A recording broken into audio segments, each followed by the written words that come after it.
our Bible study sharing ni Ate Roxanne, sabi ko, this is the message of the Lord. Kasi yun din, natuon din doon, yung pinag-sharean namin kanina. Na ang buhay natin mga kapatid, hindi buhay komportable. Hindi komportable lahat. Ang Panginoon, hindi niya ipinangako na easy life ang magiging buhay mo, anak, kapag tinanggap mo na ako bilang Diyos at tagapagligtas mo. Sabi niya ganun. Even the perfect person and the perfect personalities na makikita natin sa telebisyon. Yung mga sikat na artista, di ba? Sa mga social medias nila, kala mo, di ba? Parang they have the perfect life. Parang ang saya-saya nila, ang yaman nila, yes, they have everything. Pero even those sikat celebrities, meron ding pagsubok na pinagdadaanan. Still, may mga troubled times pa rin sila, mga kapatid. And who is the perfect example of this one? Lagi nating naririnig. Lagi yang naibabahagi. Perfect example, di ba? Yes, Jesus Christ. And another one, the life of Job. Ang buhay ni Job, mga kapatid, never naging trouble-free life. Bakit? Di ba? Ano-ano yung mga nangyari sa buhay niya? Nawala ang kanyang mga kayamanan. Di ba? Lahat nagkasakit siya and everything. And imagine, mga kapatid, even the devil approached God. Anong sabi niya? Di ba? Nag-ask siya ng permission sa Panginoon. Ititest ko si Job. At tignan natin kung hanggang saan ang pananampalataya ni Job. Kasi, sabi niya sa Panginoon, nananampalataya lang si Job dahil sa mga pagpapala na ibinibigay mo sa kanya. Ano kaya kung tanggalin ko yan? Tignan natin kung magtitiwala pa rin siya sa iyo. But, God allowed the devil para itest si Job. Dahil alam ng Panginoon ang puso ni Job. Amen? Alam ni Lord ang puso mo, kapatid. Alam ni Lord yung puso ni Job. That even mangyari, mawala sa kanyang lahat-lahat ng yan, Job remained faithful. Job remained as righteous man. At ganun din po yung gusto ng Panginoon sa bawat isa sa atin. But confident ang Panginoon, di ba? Alam niya anak niya tayo. Sa Kanya tayo. Kaya alam ng Panginoon na makakaya din natin anumang pagsubok na maibigay sa atin. Amen? So, mamumuhay tayo ng tama at completely ay nag-uubay tayo sa Kanyang mga salita. Diba? He did not promise that He is na parang okay lahat-lahat, but He did promise, pinangako ng Panginoon that He is with us and He will be with us until the end. That is in Matthew 28 verse 20. Hallelujah. And even in Psalms 46:1, He is the very present help in times of trouble. Siya lang ang ating kailangan, mga kapatid. Narinig ko nga si Ate Renea kanina, di ba? Kung kani-kanino daw siya noon, di ba? Pero ngayon, na may Diyos na siya at binago siya ng Diyos na, saan kanino siya tumatakbo na? Sa Panginoon na kaagad-agad. Kasi sabi niya, He will reveal the solution to every problem that she has. Amen. Praise God and glory to God. 1 Corinthians 10 verse 13. Walang pagsubok na ibibigay ang Panginoon sa bawat isa sa atin. Walang pagsubok na dumating sa inyo na hindi dinanas ng lahat ng tao. Lahat tayo pala dadanasin yan. Hindi lang si Ate Margie, hindi lang si Pastora Raquel. Lahat tayo dadanas dyan.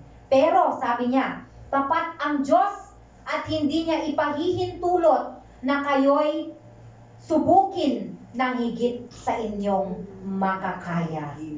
Dahil kung tunay kang anak ng Diyos, di ba? Kahit subukin ka man dito, di ba?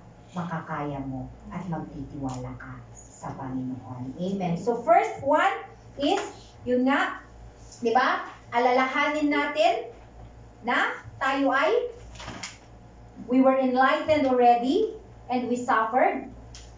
And lahat na kaya natin during suffering.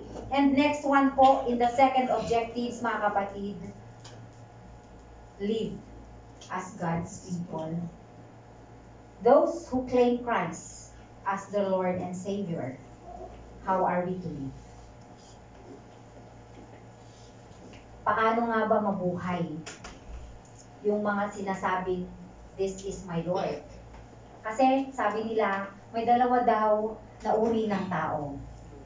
Yung professing Christian, sinasabing, yes, I believe in Christ Jesus as my Lord and personal Savior, but he did not follow the commandments and the law of the Lord. Hindi nakikita sa buhay niya. And the second one is those who really believe and accepted Jesus Christ as their personal Lord and Savior, na genuinely tumanggap at patuloy na lumalakad ayon sa kagustuhan ng Panginoon sa buhay niya.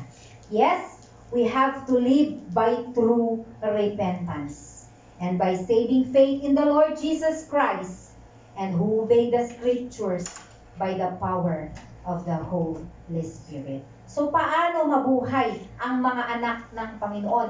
Kung sinasabi mo at kliniklaim mong anak kang totoo ng Panginoon. Hallelujah. We have to live in confident trust in the Lord. Why? Kasi mga kapatid, assured naman tayo.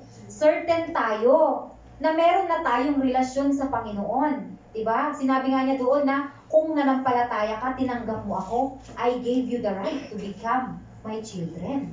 Anak na niya tayo. Pagmamay-ari na niya tayo. So we have to trust in the Lord. Diba? Ano yung pinaka-best sacrifice ni Jesus? Perfect na yung sacrifice ni Jesus. Once and for all. Para po sa ating lahat. Siya lamang ang ultimate solution na nai-offer, at wala na pang dahilan pala para ibalik-balik natin yung same sacrifice over and over again. Kasi manampalataya ka na, tinapos na ng Panginoon. Tinapos na ng Panginoon. As Christian, kailangan pala ay steady tayo. Diba? Hindi tayo spared nga sa mga challenges. Hindi tayo spared sa mga pain ng buhay. Pero able tayong lalakaran ang path na ito na hindi na shake. Unshakable. Diba? Na meron tayong hope.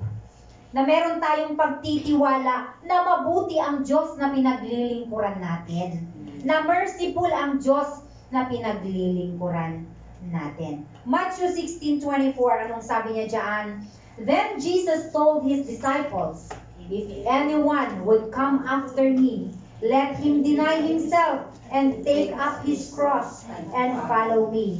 Pagtitiwala na nagpapalakas sa atin para harapin ang pagsubok and give us the courage in times of great trial. Diba? Kung tunay kang disipulo ng Panginoon, kung tunay kang follower at mananampalataya ng Panginoon, diba? You would come after me. You will deny yourself. Kaya nga hate the world. Diba? Para ma-obey mo ang Panginoon.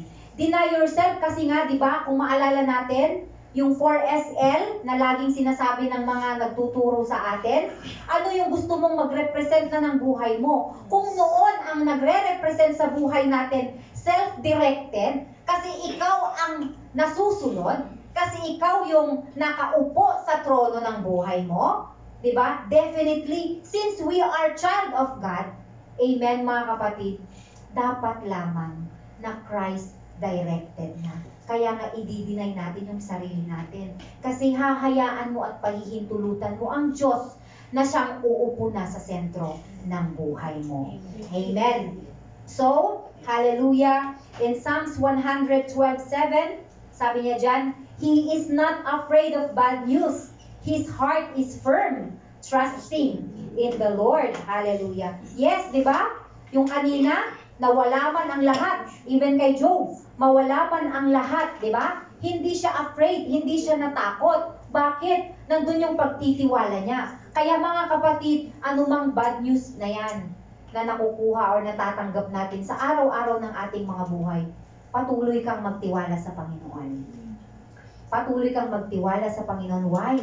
Kasi temporary lang yan mga kapatid. Temporary lamang yan. This is not, kaya nga totoo yung sinasabi na, yes, walang forever sa mundong ito. Dahil ang forever natin nasa Panginoon. Amen? We will never be moved. Meron tayong seguridad. Di ba? The Lord will provide more than enough. Kasi tayo ay anak niya. And sabi nga ni Rona, nasabi niya kanina, nabanggit niya, because He cares for His children. He cares for us more than ng ating kayang i-imagine. Amen? Kasi mga kapatid, tunay na nasa danger tayo if we Christians, inabandona mo ang pananampalataya mo sa Panginoon. It will lead you to destruction. And this is the warning of the Lord. Philippians 1:6, and I am sure of this, that He who began a good work in you will bring it to completion at the day of Jesus Christ. Yes, He who began a good work in you, ikukumplete niya yan kapag dumating na ang Jesucristo dito sa kanyang pangalawang pagbabalik. Di ba? In the main text kanina, Hebrews 10 verse 35, anong sabi niya diyan?